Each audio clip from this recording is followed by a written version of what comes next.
I'm running for election to represent the great state of New South Wales in Federal Senate on the 3rd of May. My name is Andy Schmulow. I'm representing the Citizens Party.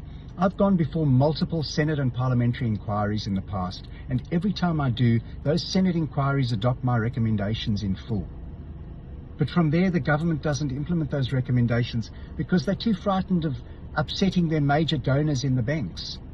When I go up against these guys, I lash them because the arguments that they put forward that most politicians don't understand, let alone understand well enough to argue back against, I understand these arguments better than the bankers do.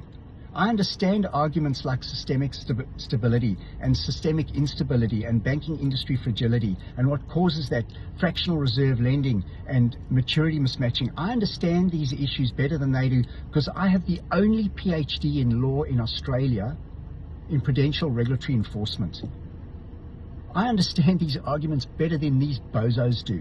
And when they present me with these arguments, I present them with the counter argument and I lash them. And the same goes for the bank regulator, APRA, the Australian Prudential Regulation Authority. They make it absolutely impossible for small new banks to get a license.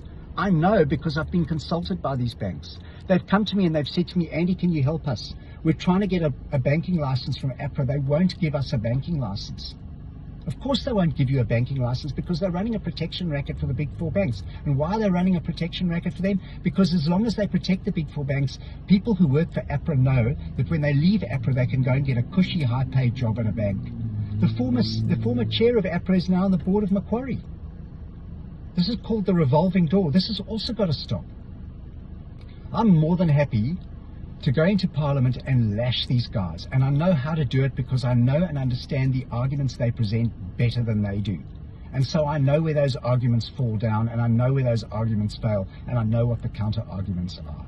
And I'm not scared of them. I represent a party that doesn't take corporate donations. We never have and we never will. So on the 3rd of May, please vote for me. My name is Andy Schmulow and I represent the Citizens Party. If you send me to Canberra, I will get hold of those big four banks and I will beat them until my arm gets sore. Authorised by Craig Isherwood, Citizens Party, Melbourne.